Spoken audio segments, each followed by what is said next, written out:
Hello, friends. Today we are going to talk about consumer behavior, which is the second chapter of your marketing management. Now, as you know, marketing is a very important activity, and the behavior of the consumer or the customer is a very important point that affects marketing. So, today we are going to talk about the various concepts, theories regarding the consumer and their behavior.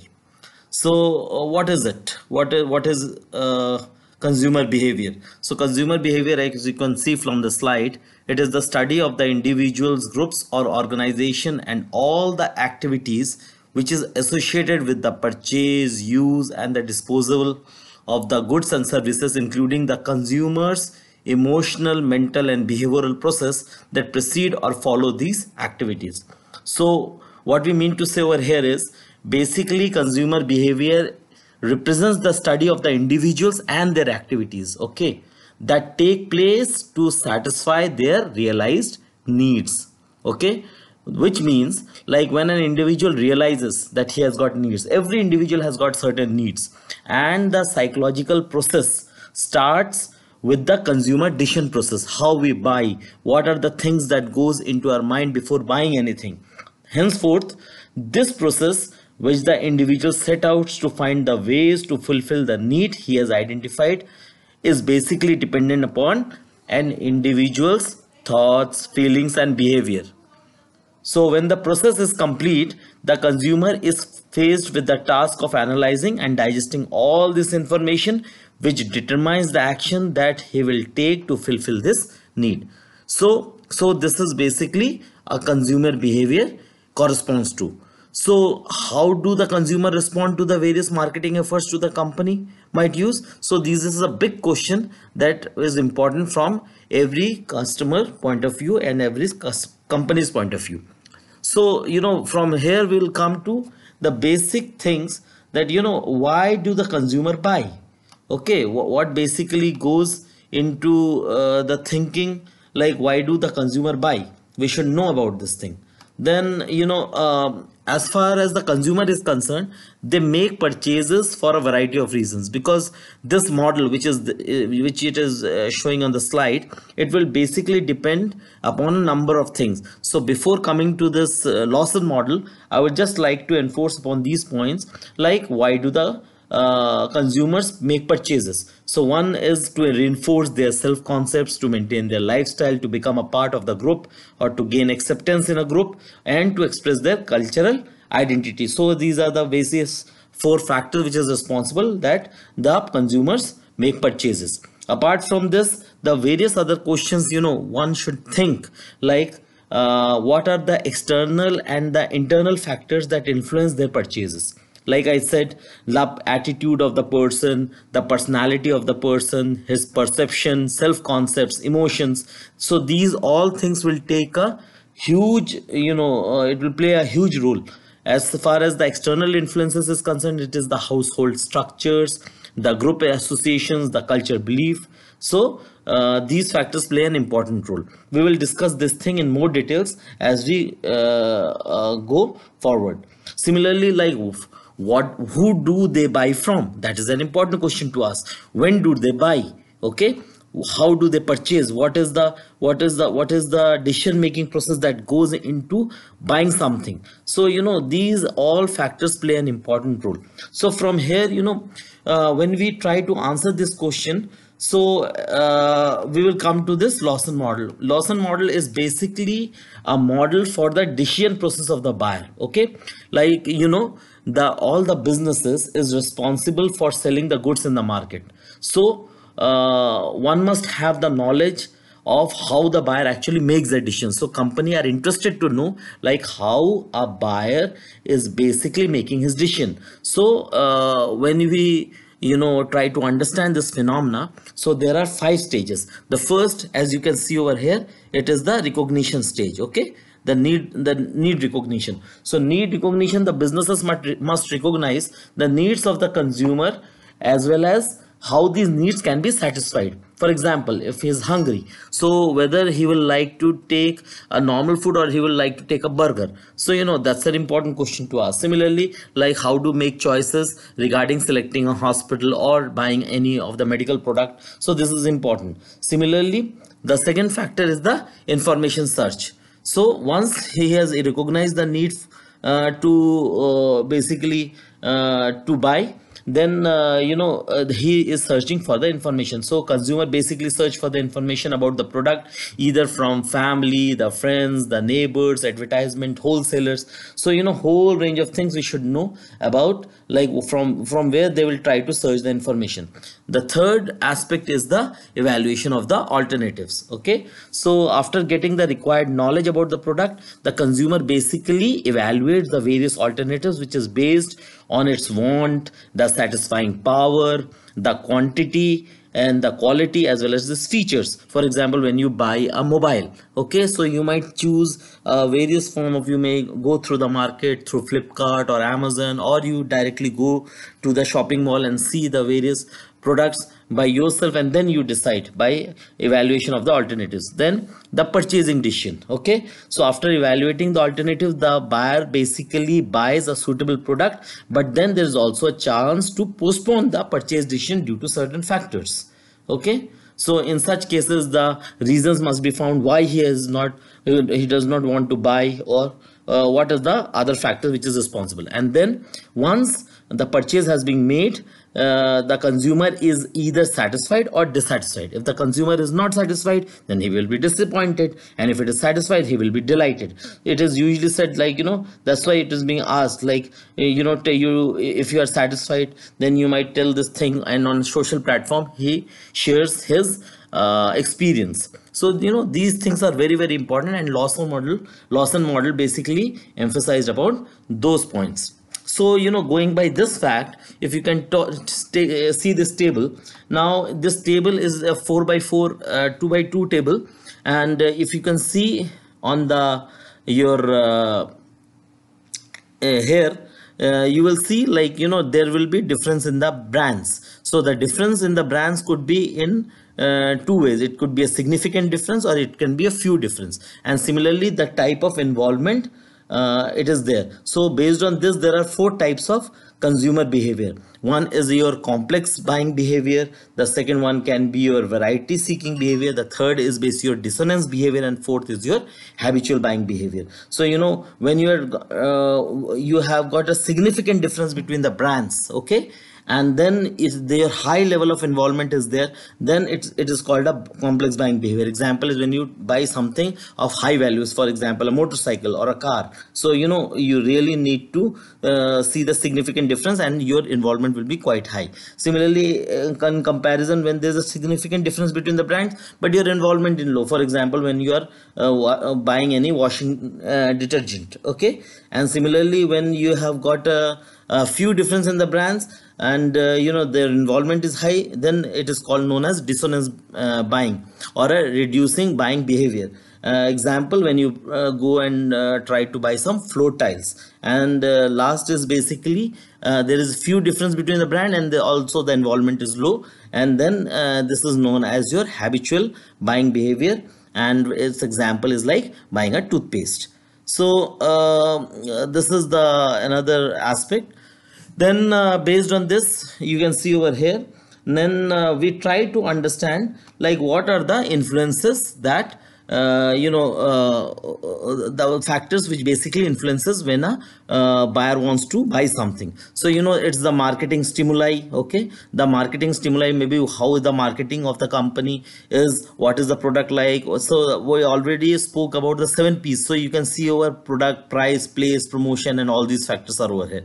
Then the buyer characteristics, as I've told you, like we will be discussing about the the attitude, the perception of the buyer. So all these factors will play a important role. And then the buyer response in terms of the brand choice, the dealer choice, the purchase, the timing, amount. So all these factors will play an important role.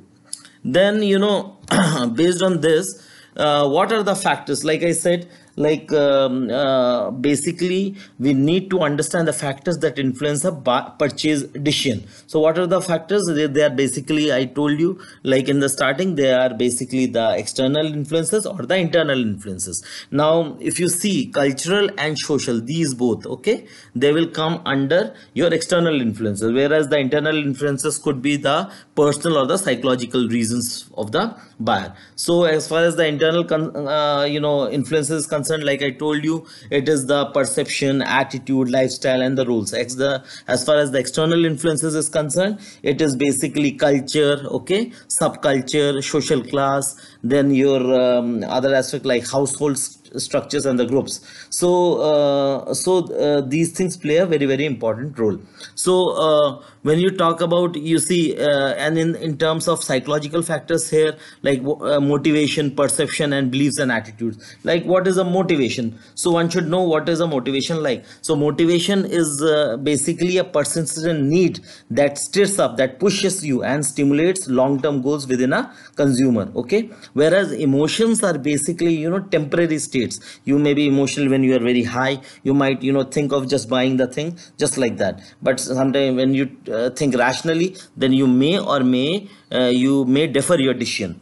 Now that's why you say emotions are basically temporary states that reflect your current changes and motivation. What is a perception? Perception is basically a representative of how a consumer processes and interprets information, okay. So that is very very important, and perception is why it is important, because it represents the way the consumer views the product or the service in the market, okay. Maybe the product is good, but in the perception of the customer is not good about the product. So that is also very very important. Like that's why it said image is everything. Then attitude is, what is attitude is basically the lasting general evaluation of something. It represents like how the consumers feel about the products, the services, and the companies. Attitudes basically can tell a lot about the consumers as well as how well they are accepted in the marketplace. So all these factors play a very very important role when you talk about a consumer behavior. As far as the external influences is concerned, like I told you, like these are basically the culture of a person, the subculture, the household structure. So we can basically label them as, socio-cultural influences, because they evolve from the formal and the informal group, all these things, okay. And that may also influence your decision of buying something.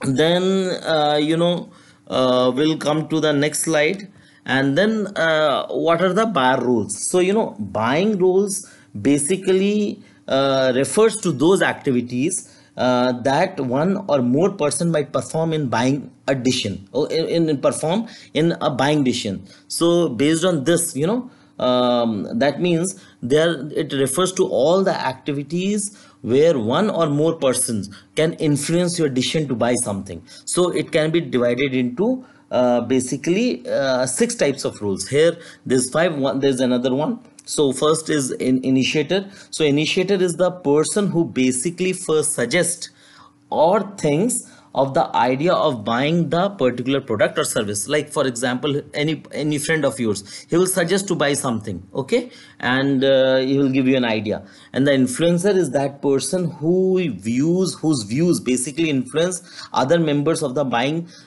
center in making the final decision. For example, you want to buy a mobile and you have a friend who is basically very good in understanding technology. So his advice will be quite crucial for you in buying that particular set of that particular mobile set.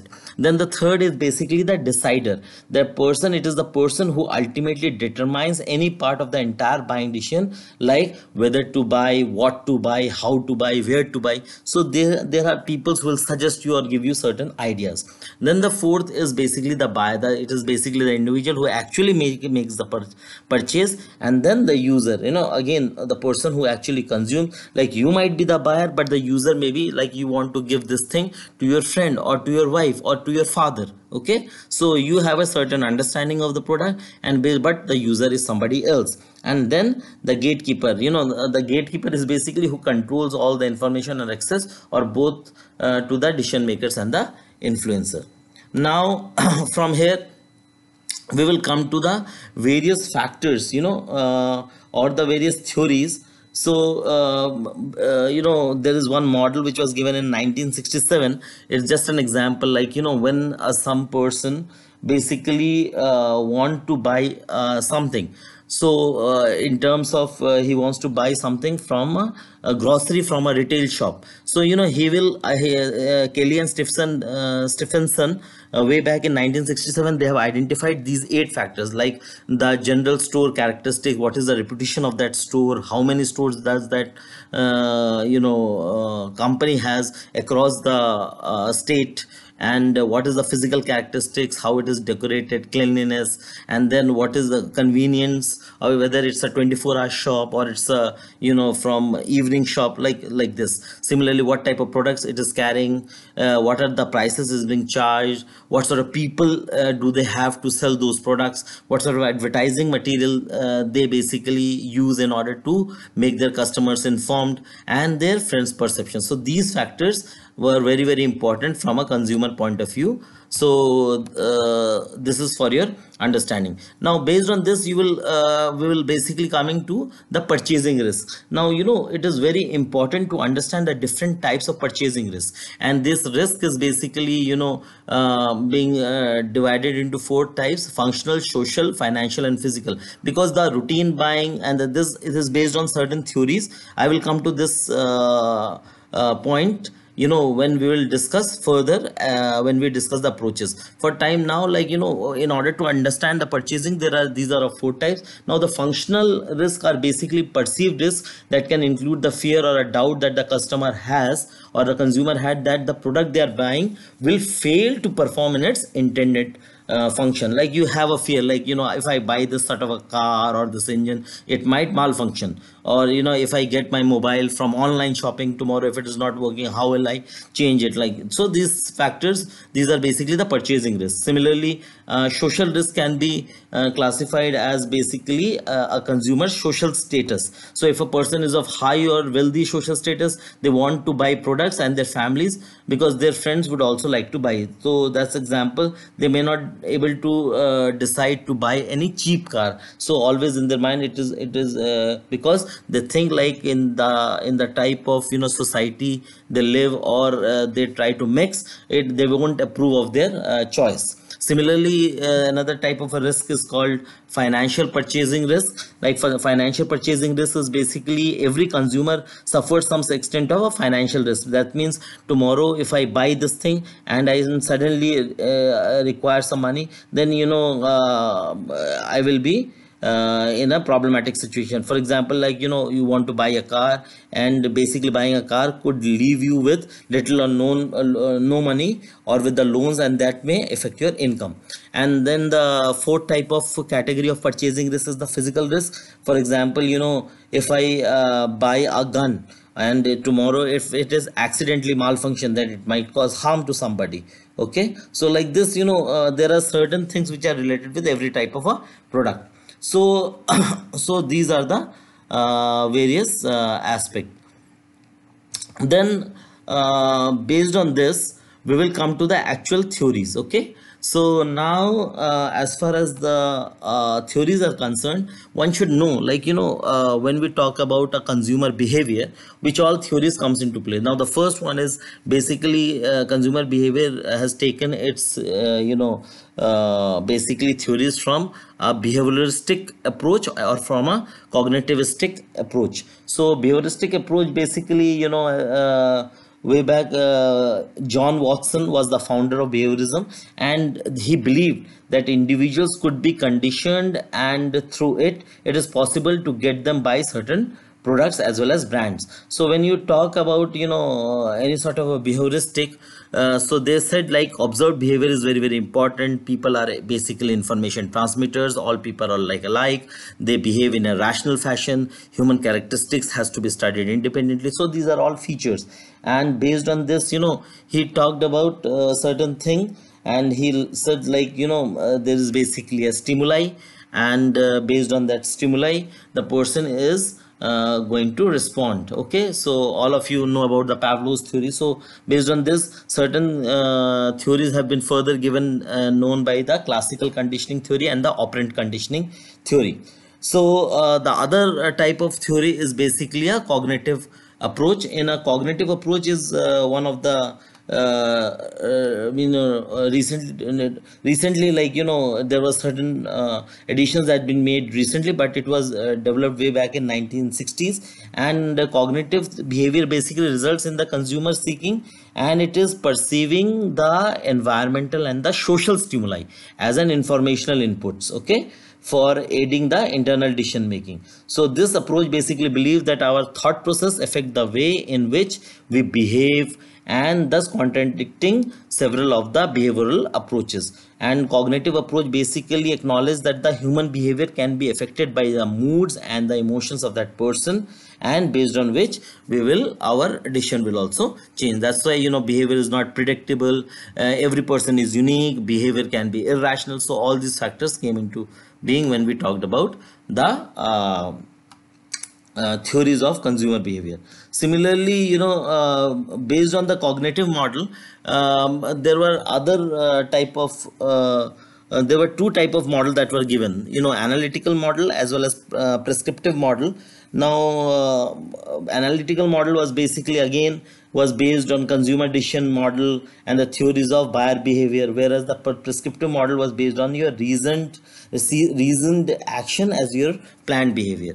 So based on this, now we will come to another type of a model, which is known as the Angel Collett Blackwell model. Okay, so this model basically, so here we are, in this part we are going to discuss three type of models: the Angel Collett Blackwell model, the Howard Schutt model, and the Maslow's hierarchy theory. So let's come to the first one, that is the Angel Collett Blackwell model.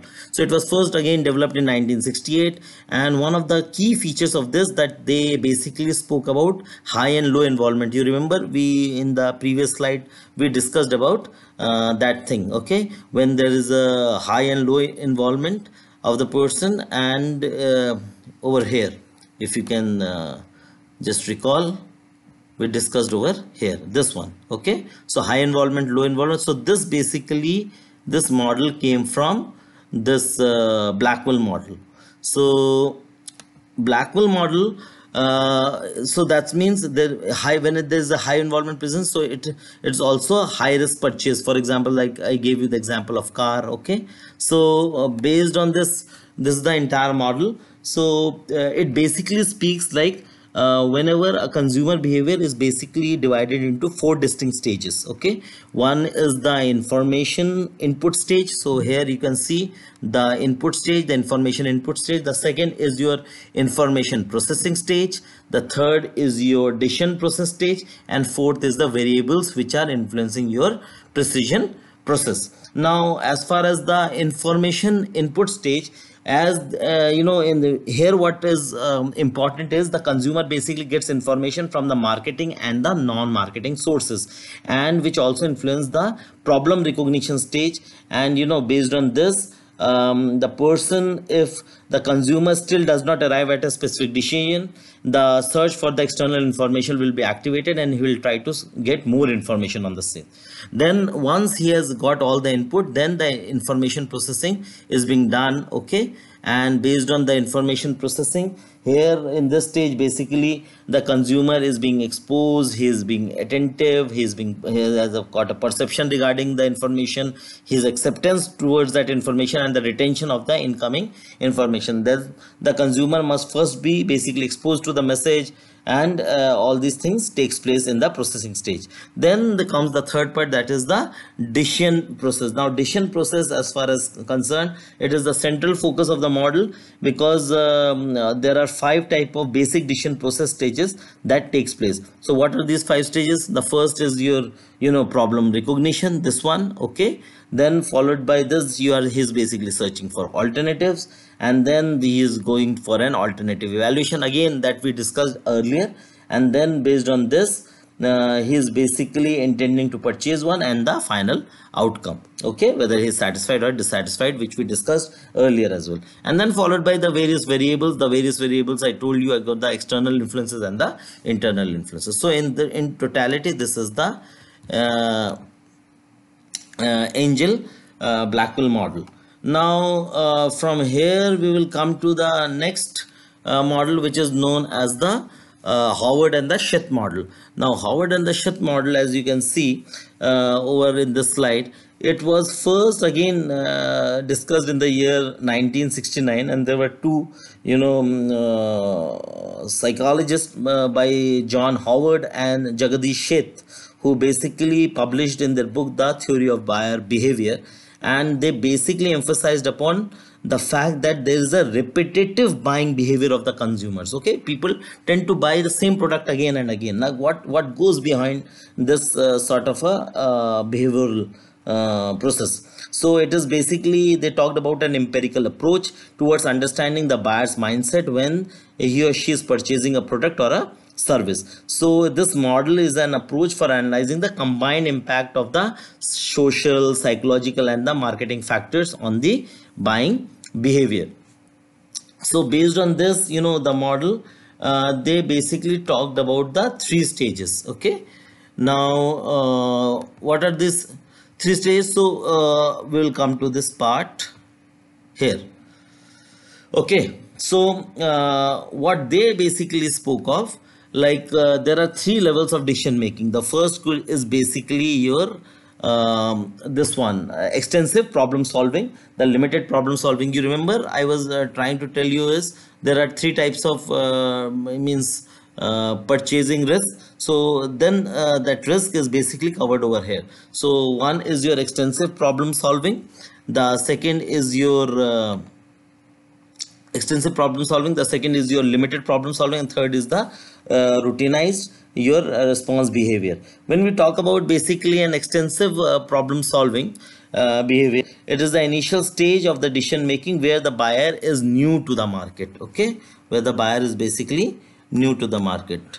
So in this, he has no information or little information regarding the same, as a result of which he will try to check out the different brands which are available in the market before making the decision to buy anything. As far as the limited problem solving approach is concerned, at this level the buyer has an inadequate or an incomplete information, and henceforth the buyer is confused. Okay, and as far as the routinized response behavior is concerned, here the buyer is entirely aware of the product which are offered by the various brands, and he also knows the pros and the cons, but he is capable of evaluating the comparing the multiple options, and therefore the buyer decides in advance which product has to be purchased. So these three types of a response behavior is there, and based on this, these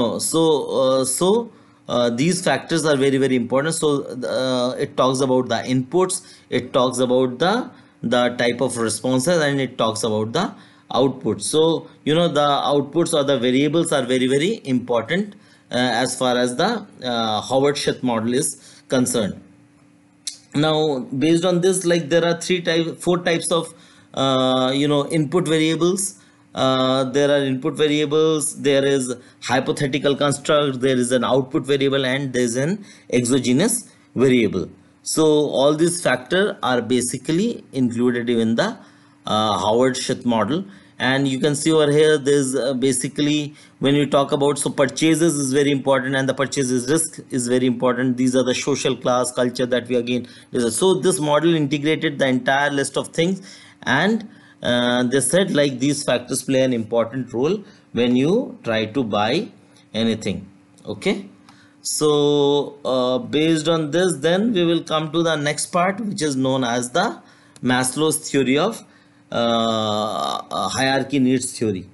So as far as the Maslow's hierarchy theory is concerned, so basically Maslow's in his research paper in the year 1943, he talked about a concept known as the theory of human motivation. Okay, and he wrote also a book on motivation and personality. So as a humanist, basically Maslow's basically believed that the people have an inborn desire to be self-actualized, that is they can be. So in order to achieve these ultimate goals, a number of more basic needs can be met.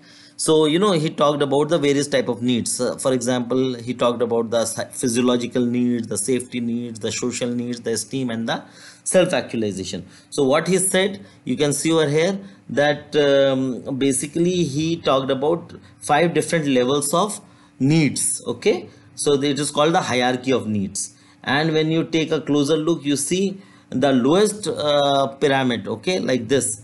So he talked about the lowest level of pyramid is basically comprised of your most basic needs, that is the most complex needs, and the most complex needs are at the top of the pyramid. Okay, so basic need, what is the basic need?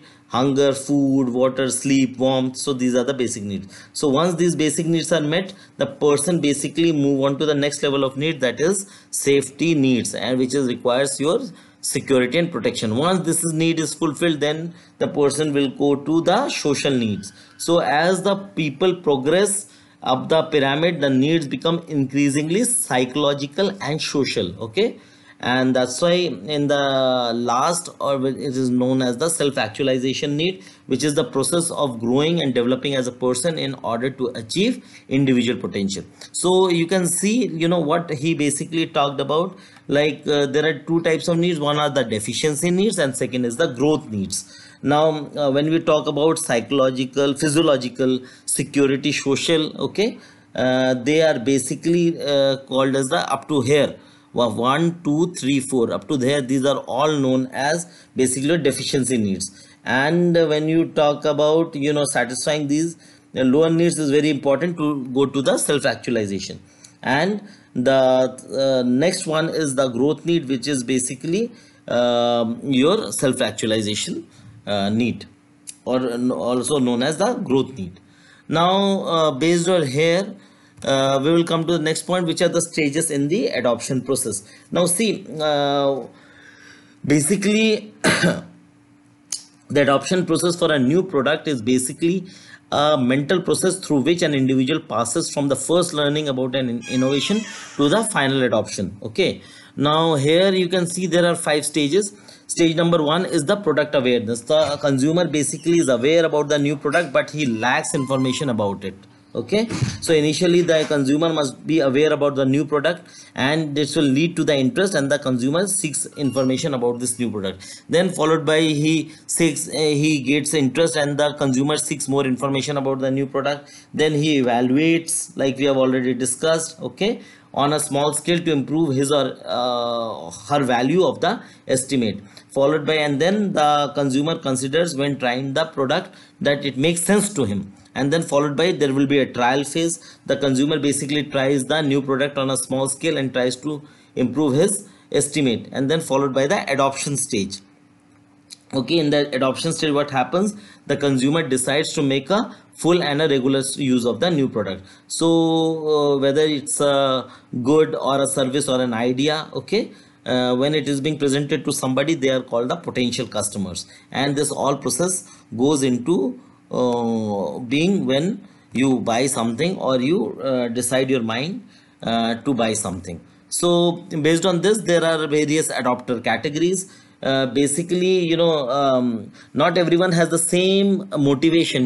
This basically fundamental, or this theory talks about, like, everybody does not have the same sort of motivation when adopting a new identifier. So based on this, Rogers basically, he classified the 5 different types of adopters. So these can be classified as innovators, early adopters. Okay, innovators, early adopters. So what are innovators? Innovators are basically, they adopt something simply because it is new. They love exploring for the sake of exploring, and they are willing to take risks even if those risks result in some failure. Okay, so if we make up a bell-shaped curve, so almost like the extreme end will a percentage of 2.5% will be comprising of the innovators, followed by early adopters. Early adopters are the opinion leaders. They are similar to the innovators, but they adopt, and they are more concerned about the coolness factors, maintaining their reputation, about all these things. Then there is early majority and the late majority. They are the critical mass that ensures adoption. So the early majority basically looks for the productivity and the practical benefits, whereas the late majority is similar but also expects a lot of help and support before they're willing to commit. And then last come the laggards. Laggards are basically, they're slowed for any sort of an adoption. They are the most resistant to change, and they will do so only when forced to adopt because everyone else has. So these are the various types of an adopter categories. And then we will come to the next slide. Now here basically we are talking about the various characteristics of the new product which will affect the rate of adoption. So what are these categories? Like I said, some there are certain products which will catch on overnight. Okay, for example, anything will catch on overnight, like the virtual pets. Or there are certain, like, where it takes a long time to gain acceptance, like the digital medium or the digital TV. Okay, now there are 5 characteristics which basically influence all these. So what these are basically the relative advantage, like whenever a new product is coming, whether this innovation is basically superior to the existing product, yes or no, then it will have a certain advantage. And what is the compatibility factor? Does that innovation basically fit into the values and the experience of the target market, based on the target segmentation or the audience you are basically looking for, or the consumers, whether it is compatible with them. Then the third is the whether the innovation is difficult to understand. If it is quite difficult, then nobody will use it. How so good is the technology or the innovation? Then followed by whether it can be used on a trial basis. For example, before buying any Harley Davidson bike, the person will say, gain an experience, use it, and then once you adapt to this thing, then you might think of buying it. And then the communicability is communication is very, very important, because how it is being observed, how it been described by others. So these all factors together makes consumer behavior is a very, very interesting one. So I hope, like, we have been able to understand the entire process of consumer behavior, the various theories, and it will be very influential in sharpening your marketing skills. So please feel free to log on to our website and to write to us in case you have